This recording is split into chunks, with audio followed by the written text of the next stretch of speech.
Bueno, estamos con Julián Mizrahi, de la Galería del Infinito, que me tomé el atrevimiento de llamarte, Julián, in situ, porque de 3 personas me llegó que del Infinito fue la mejor galería de Arco.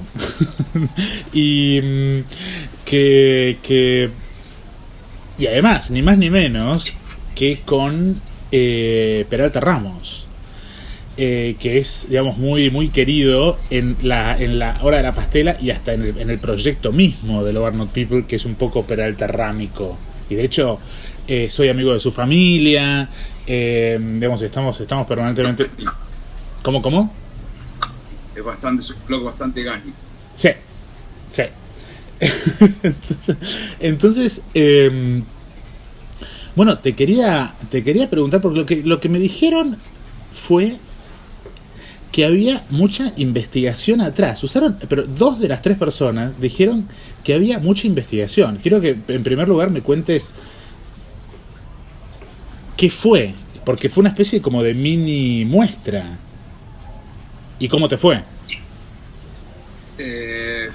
Bueno, por un lado, gracias. No sé quiénes son mis amantes, pero me pone muy contento. A ver, la investigación, ¿de dónde viene? Primero, la investigación viene de lo más importante, que es, no nos olvidemos que nosotros somos una galería comercial, no somos una institución. Uh-huh. Y el valor más importante en esto es encontrar las obras de Peralta Ramos que en existencia en mercado son casi... está casi vacío el mercado de las obras. Mucha de la gente que tiene obra de Peralta Ramos o tuvo obra es gente que lo quiso a Federico, porque fue gente que en los 70s, en los principios de los 80s, recibía papelitos de Federico, y solamente una persona que lo quiere mucho a Federico guarda esas cosas, porque generalmente a vos te lo mandan, te lo hubieses tirado. Claro. Entonces, claro. La realidad es que la obra más importante de Peralta Ramos es Federico Peralta Ramos. Claro. Eso claro. No, nadie lo puede. Y todo lo que viene después es un desprendimiento de él. Es como que él va dejando pedacitos de él en diferentes soportes hasta llegar a grabar un disco. Entonces, la investigación vino primero de poder encontrar esas piezas. También hemos traído muchas piezas que esto es una especie de... secuencia de la muestra que se hizo en la Galería del Infinito de Peralta Ramos, que se hizo también una investigación muy fuerte y que de hecho íbamos a hacerla en el bar, íbamos a hacerla en el Florida Garden o en la Galería del Este. A nosotros nos gusta mucho meter en coyuntura las obras, meter en coyuntura la muestra, y en Peralta Ramos era muy importante. Peralta Ramos se manejó mucho en bares. Bueno, vos ya sabés muy bien cómo fue la obra de él, que es él. Entonces, la investigación vino más que todo por el lado de la mercadotecnia, a ver dónde estaban las obras, en qué estado estaban, a quién se la podíamos pedir y cómo hacer una muestra. De hecho, cuando sacamos la muestra, la obra no estaba a la venta, porque ninguna de las personas que teníamos la obra quería vender las obras. Y nosotros le hicimos, te soy muy sincero, como un capricho nuestro, que queríamos hacer una muestra de Peralta Ramos, porque la última muestra que se hizo, digamos, fue en el 2003, en el Mamba.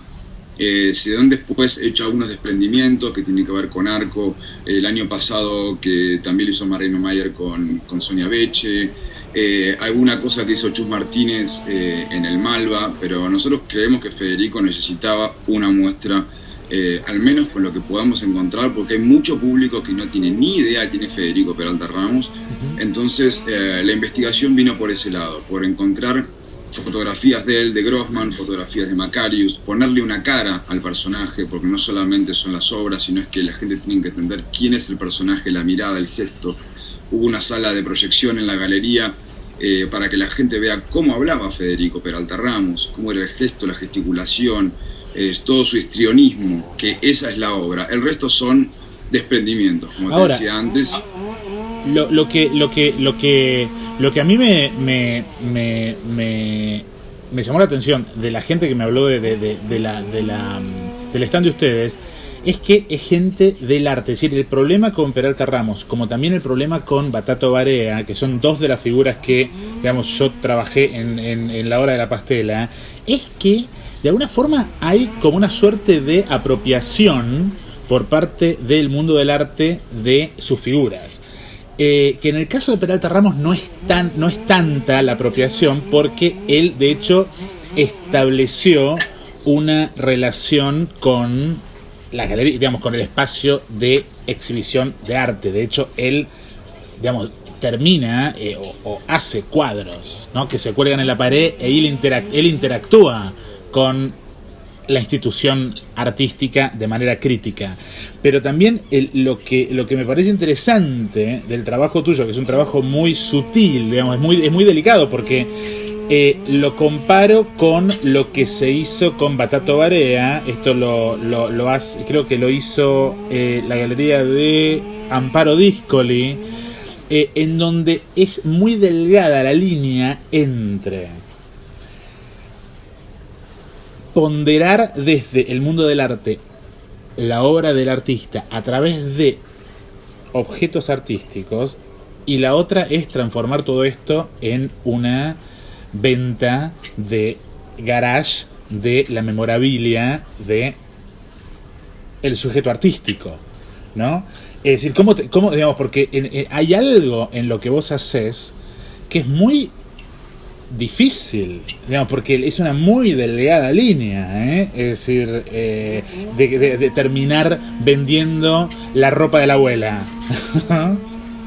Mira, justamente yo te voy a decir dos cosas que creo yo que por experiencia, mira, te lo voy a decir con respecto a lo que nosotros trabajamos, la investigación que hicimos de Alberto Greco, por ejemplo. Hace 2 años trajimos un proyecto de Alberto Greco a Arco también, que se hizo una gran investigación.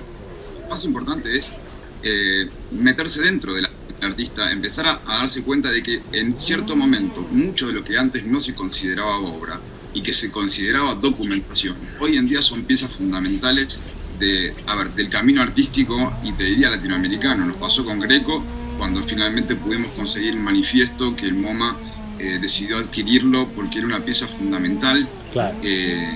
Y entonces digo, ¿en qué punto hoy en día se transforma documentación, se transforma en obra? Obviamente que hay una delgada línea de no vender un mercachifle, de no vender gorro, bandera y vincha, digamos. De hecho, toda la obra que tiene que ver más con bastidores, que todo lo que es la obra en bastidor de Federico Peralta Ramos, que si bien es obra espectacular, es como un guiño de Federico, como diciendo, también me puedo adaptar a un medio, pero es casi irónico el bastidor. Él es un tipo de papel, todo lo que nosotros trajimos, claro, mayormente fue papel, y la ironía que él genera en esos bastidores, que aparte son bastidores malos, de mala calidad, es como un guiño que Federico hace como al sistema, de decir, bueno, también puedo hacer todo lo que ustedes quieren ver. No existe el peligro, porque esto vos dijiste la palabra archivo, documental. Es decir, no existe el peligro, y de vuelta sigo pensando en Batato, que esto es directamente ligado a esto, de dispersar el archivo en esta voluntad de transformar la obra en un objeto digamos, en un objeto estético que se cuelga en un cuadro, digamos, que se cuelga detrás de un vidrio. Sí, digamos, nosotros no apuntamos, digamos, de hecho, si ves las obras que nosotros expusimos, nosotros no especulamos tampoco con una serie, con cositas chiquitas, que todo, digamos, todo lo que tiene que ver con Federico Peralta Ramos, que tenía la firma de Federico Peralta Ramos, él ya eso lo consideraba una obra. No vendimos así como cartas, ni sellos, ni cosas que tienen que ver como lo que vos decís con memorabilia. Claro. Nosotros, digamos, dejamos al costado un montón de cosas que podríamos tranquilamente haber vendido, pero también tenemos una responsabilidad, que nosotros establecemos una relación con el cliente a largo plazo. Después de más de 20 años en el mercado, la relación está a largo plazo. Claro. No viene Pérez Solás a comprar una obra de Federico Peralta Ramos porque somos improvisados, digamos. Todo tiene detrás una razón, y de hecho nosotros todo lo estamos consultando con la nueva Fundación Federico Peralta Ramos, que se está haciendo, que ya se hizo por medio de las familiares. Uh-huh. De hecho, hemos hablado un montón de cosas con ellos, hemos bajado obras porque estuvieron de alguna manera restauradas, y la restauración tocaba una parte de la firma de una obra y decidimos dejarla fuera ante la duda, pero no porque la obra sea buena o mala, porque de hecho esa fue restaurada por Marta Minujín, pero digo, todo lo que significa tocar el acervo de un artista en su totalidad y que ellos puedan llegar a tener algún reparo, no en la originalidad, sino en si eso se convierte en obra de Federico, nosotros automáticamente la dejamos afuera. Y de hecho trajimos esta obra del fotógrafo Grossman, que le sacó fotos en los años 80, claro. Macarius, que sacó fotos en los años 60. Hemos encontrado obra, por suerte, que hemos conseguido mismo en el acervo de la Galería de Rubers, que era parte de los años 60, que está catalogada, y que fue con esa obra que Federico gana la beca Guggenheim. No la gana con toda la parte de escritos, la gana con la obra plástica de él. Claro. Entonces digo, también era bueno llevar una pieza de esas para que la gente entienda y ponga en contexto de qué tipo de artista estamos hablando. Julián, ¿cómo se pone un precio a la hora de... Pero ¿cómo se hace? Porque la parte de pricing es digo, yo, digamos, no, supongo que tendrás tus limitaciones en esta conversación, desde ya estás invitado a todo tipo de respuesta, pero lo que a mí me contaron un poco los precios, debo decir que me parecieron entre atinados y baratos, pero ¿cómo se price una obra como la de Peralta Ramos? No tengo reparos en hablar de nada. Yo creo que es una charla muy profesional que de hecho me la han preguntado varias veces. Y yo te voy a decir lo que yo hago y qué es lo que debería hacer. Primero, hay una diferencia entre el precio de venta de una obra y el precio de compra de una obra. ¿Eso qué quiere decir? Vos, Rodrigo, tenés colgado en la pared una obra del neoconcretismo de Willy de Castro. Entonces yo te digo, ¿la obra cuánto vale en el mercado? Y vale, ponerle aproximadamente unos $20.000. Perfecto. ¿Cuánto vale la obra que vos tenés, Rodrigo, en tu casa? Y vale $20.000 más lo que yo te pida por sacarlo de mi colección. Entonces eso no es un precio de venta de la galería, que la gente viene y que yo tengo la obra y la puedo poner en un precio. Eso es un precio de compra. Entonces yo tengo que comprarle la obra al dueño de la obra, que para mí me viene bien. ¿Por qué? Porque generalmente el overprice que yo le puedo poner, el markup que yo le puedo poner a una obra de esas es muy limitado, porque generalmente los coleccionistas quieren precios finales.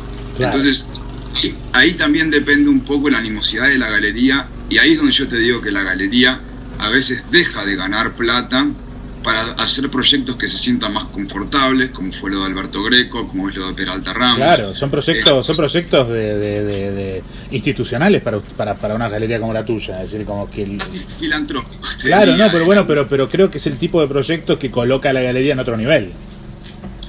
Mirá, yo creo que lo que venimos haciendo hace tiempo, ya te digo más, con Alberto Greco, terminó en la colección del MoMA. Anteúltima muestra que hicimos fue Alberto Heredia, una muestra de Alberto Heredia que para mí uno también de los grandes maestros de la escultura argentina, sí, claro, que también está inyectado del mercado, y sin embargo nosotros nos dedicamos a hacer una investigación profunda y ponerlos en valor, que creo que es un poco está inyectado del mercado por culpa también de tu rubro, no voy a entrar tampoco en el tema, pero es el tema de los galeristas buenos y malos, los galeristas, digamos, que buscan que se tiran sobre la yugular, y los galeristas que buscan un poco, hacen lo que vos llamás filantropía, que es en realidad, es originalmente la tarea del galerista, poner en valor la obra del artista. Pero no solamente es, vos tenés que saber de que hoy en día hay mucho coleccionista muy joven que, voy a cumplir 40 años, tenemos 20 años de galería, y hay mucho coleccionista muy joven que hoy irrumpe en el mercado, que piensa que todo lo que se está haciendo ahora es todo nuevo. Claro. Entonces digo, necesitaba del infinito, necesitaba de alguna manera, con un sentido de responsabilidad, también porque nosotros fuimos subvencionados por la agencia de inversiones, lo cual te pone en algún punto una responsabilidad institucional más allá de llevar obra que pueda vender. Si vos poder cubrir tus gastos y poder ganar dinero, porque también de eso se trata un poco el trabajo del galerista, también implica una responsabilidad que tiene que ver con, bueno, a ver, también voy a hacer un esfuerzo de mi parte y voy a llevar obras que más allá de que pueda vender, que pueda decirle a la gente de afuera, chicos, esto ya se hizo. Las frases escritas, los gestos, hoy todo lo que vemos con las frases de neón que están en todos lados, eso ya está hecho. Ahora, y también Julián, vos nombraste la agencia de inversiones. Una galería como del infinito, ¿necesita de la agencia de inversiones? Sí, porque vos sabés que hay un montón de cosas que se compensan del otro lado. Por ejemplo, no te voy a dar números exactos porque no viene al caso, pero digo, nosotros pagamos más de transporte, por ejemplo, que de stand. Entonces, claro, ¿dónde viene la razón de la agencia de inversiones? De que hay un montón de costos aparejados y costos hundidos que uno tiene, que son tan o más grandes que el costo del stand. Entonces, si fuese de otra manera, yo no estaría pudiendo traer un Peralta Ramos a Arco. Entonces, esas sí son las razones por las cuales la agencia de inversiones, sí, la presencia es necesaria y creo que es muy buena. Le cuento a la gente que la agencia de inversiones creo que es un organismo del Ministerio de Producción, o ¿cómo se llama? ¿Del Ministerio? Sí, a ver, es un organismo que lo que hace es ayudar a, digamos, la promoción del arte argentino mediante por ahí financiando parte de un stand de una presencia internacional. Imagínate que nosotros tampoco, o sea, en el imaginario de la gente, el rubro del arte, viste que todos piensan que se mueve mucha plata. Realmente nuestro mercado es un mercado demasiado atomizado, es un mercado demasiado pequeño, y que, como vos decís, los precios de Peralta Ramos, si Peralta Ramos hubiese sido brasilero, estamos hablando de $200.000, $300.000 por cada tela. A mí me sorprendió el precio de Peralta Ramos por lo bajo, ¿eh? Es decir, digo, me sorprendió porque, digamos, si estamos hablando de... Aparte es uno de esos artistas muy catchy en términos ¿no? en términos de lo que es el mercado actual. Entonces, a ver, pero el precio, si no te entendí mal, el precio de alguna forma fue puesto por los coleccionistas. Sí. Okay. Que también los precios de las obras no necesariamente recaen en el tamaño de la obra, sino en la relevancia de la obra. Entonces, hay piezas que tienen que ver con papeles, como puede ser la de Minguito Tinguitela, o piezas específicas que son piezas icónicas, que pueden valer muchísimo más que una tela. Claro. Entonces, digo, Peralta Ramos no recae en el tamaño, sino recae en el contenido. Claro.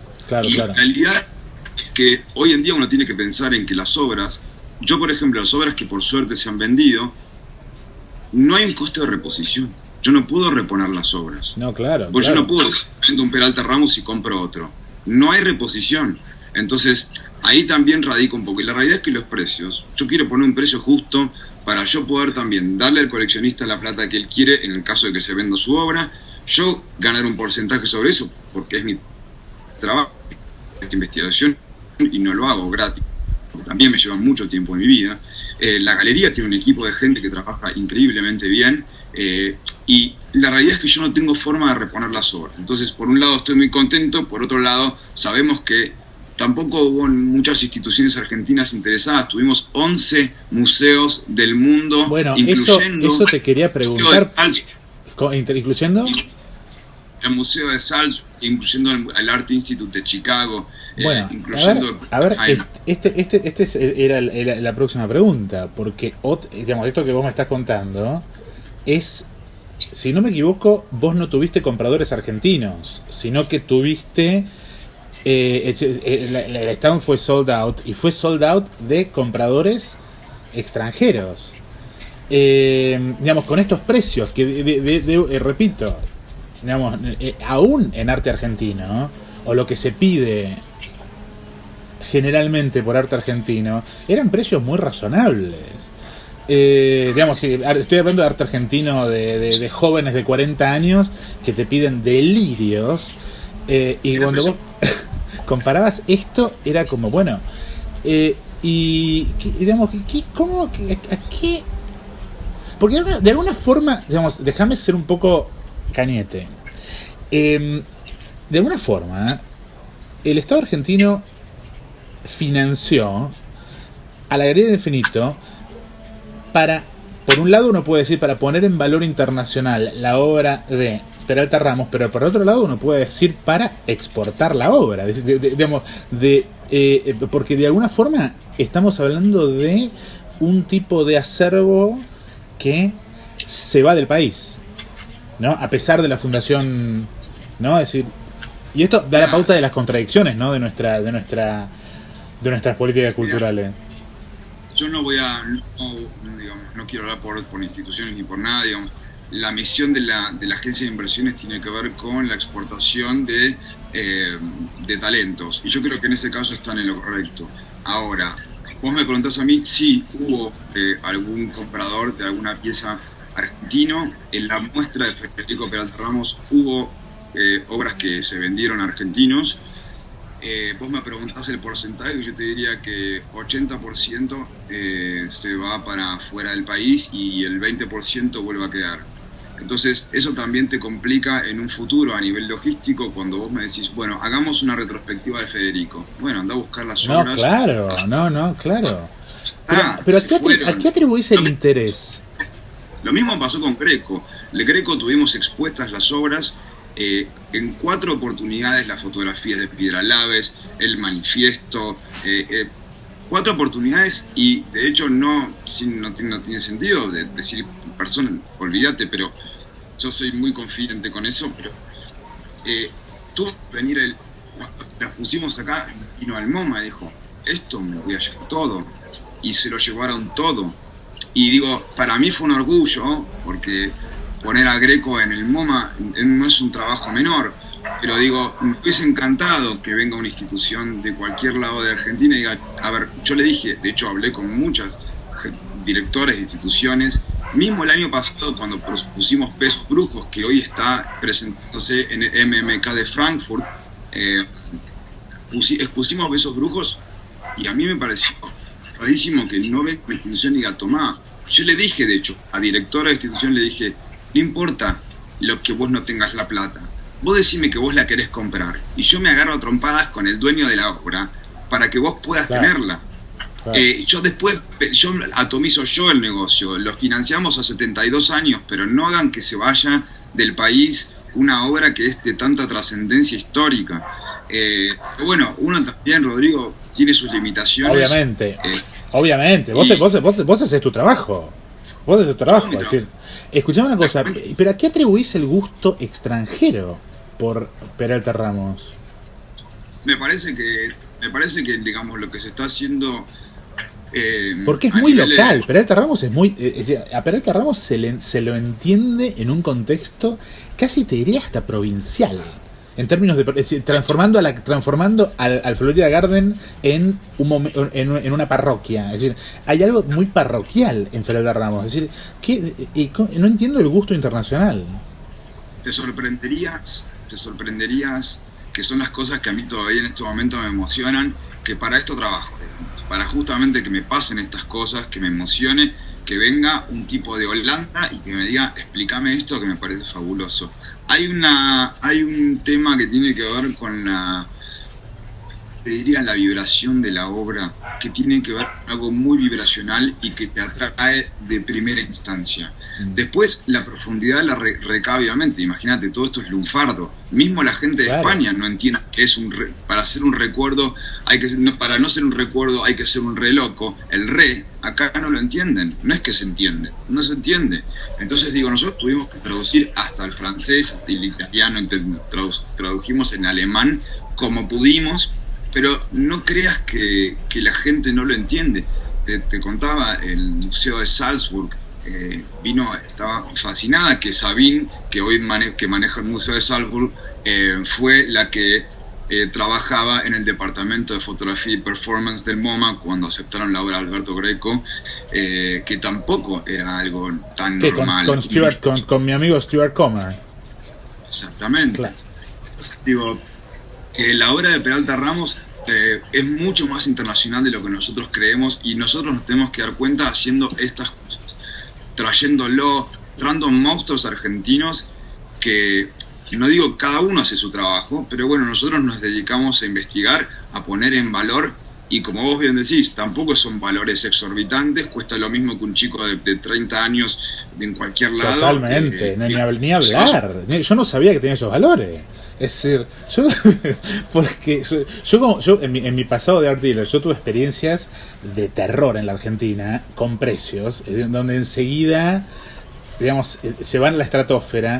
Digamos, y me habló, digamos, me dio una muy buena impresión, me instó a hablar con vos esta cuestión de saber cómo, digamos, presentar en términos de precio un artista como esto para que se mueva, porque si no lo matás. El problema del artista es que, del galerista, es que es lo que vos dijiste de Heredia. A Heredia lo mataron durante 20 años. Entonces fue exactamente lo que pasó. Entonces el coleccionista se retira y dice, no, yo eso ni loco, porque no la recupero. La pongo ahí y la pierdo. Ahora, última pregunta que te quiero hacer. ¿Qué te pareció Arco? La verdad, te soy muy sincero, nosotros le ponemos mucha energía, y la verdad es que en el momento que uno no está en el stand, con la cantidad y la afluencia de la cantidad de curadores, y mismo como vos decías, se hablan entre los mismos curadores, vayan a ver esto, vayan, no se pierdan esto. A mí me vino por curadores, me vino por curadores en Europa, el que comentaron sobre tu galería. En este caso yo no me podía tampoco permitir, digamos, estar todo el tiempo. Si bien sí estaba fuera del stand, porque uno también intenta hacer relaciones públicas, intenta decir, bueno, a ver, venía a ver esto, se movió solo y la verdad es que no tuve mucho tiempo de ver otras cosas. La parte del pabellón donde estaba yo, que es el pabellón 7, que trabaja mucho más arte moderno, tenía algunos highlights que te puedo decir que me puede, pero nada. Al lado mío tenía Richard Sulton, bueno, ahí está otro de los casos, Richard Sulton, una galería de Londres, que el año pasado, este año yo estuve viendo un solo project de Antonio Vigo en Art Basel. Tiene que venir Richard Sulton a comprar Antonio Vigo y ponerlo en valor en Art Basel. Claro. Entonces digo, no es una locura. Ahora inaugura Stephen Friedman, inaugura Espinosa. Se están yendo y se están, digamos, y lo que me gusta, digamos, a mí lo que me entretiene hacer es decir, a ver, intentemos nosotros poner en valor, porque la realidad es que somos el único mercado, creo que latinoamericano, que tiene valores de referencia tan bajos para monstruos tan grandes. Última pregunta. Digamos, algo que siempre me ocurre, estoy preparando una obra de la pastela sobre la designación de Ines Katzenstein en el MoMA. Digamos, con todo lo que esto significa en términos también de creación de un punto de vista, ¿no? Es decir, algo que siempre me pasa con los galeristas argentinos top, digamos, y vos desde ya estás entre ellos, es que a los 10 minutos aparece la palabra MoMA. Digamos, ¿qué significa estar en el MoMA hoy, más allá del mercado? Inés fue una de las primeras que vino a ver la muestra de Federico Peralta Ramos, y que también estaba muy muy contenta con el tema de Federico. Te lo digo, pues esto es una sociedad que te la hago yo. Puntualmente, vos sabés que muy bien que los precios y los artistas se tratan solamente de validaciones. Claro, hoy en día la validación es lo más importante. Nosotros, al no tener muchas veces, porque tampoco los museos argentinos cuentan con tanto presupuesto como para poder comprar un montón de cosas, tenemos que buscar validaciones en el exterior. Y que las colecciones no son, a mi criterio, no son entes validatorios tan grandes como puede llegar a ser un museo, salvo que la colección esté curada por un curador como, por ejemplo, Pérez Orados. Nosotros, digamos, en Argentina tenemos precios de referencia muy, muy bajos. De hecho, mismo la inmigración de la gente que pivoteó de comprar monstruos, por ejemplo, geométricos brasileros, como Palatnik, que hoy ya no podés comprar una obra de Palatnik por menos de $500,000, y migran a encontrar la misma calidad en artistas argentinos que cuestan $1/4. Claro. O menos, entonces, claro. Vos me decís por qué, sí, o menos. vos me decís por qué uno siempre sale, o el MoMA, o sale... Ahora, fíjate, digamos, fíjate el ejemplo que diste, ¿no? Porque esto tiene que ver con esto que estoy investigando.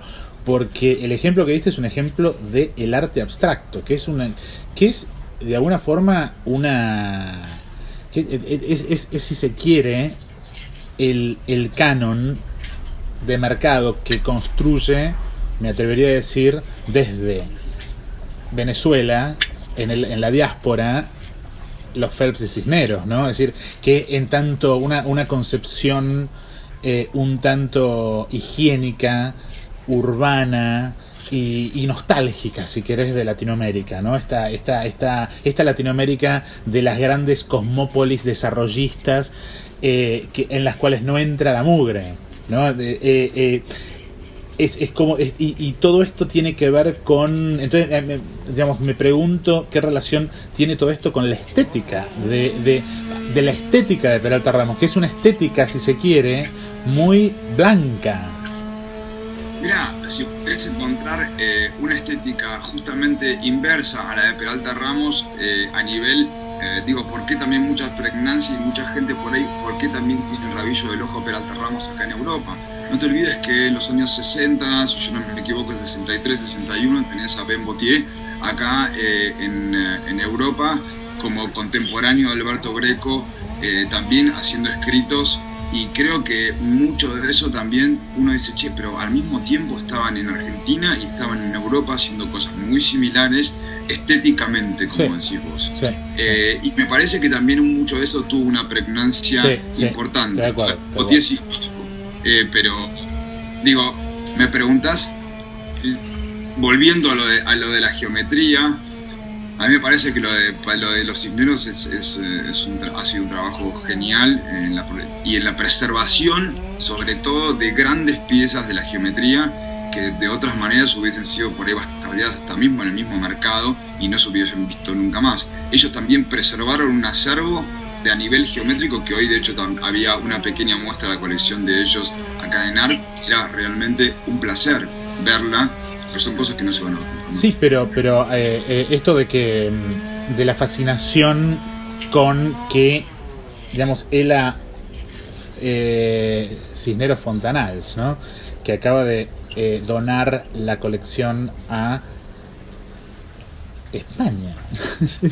Es decir, fíjate como las ironías, ¿no? de nuestra historia cultural.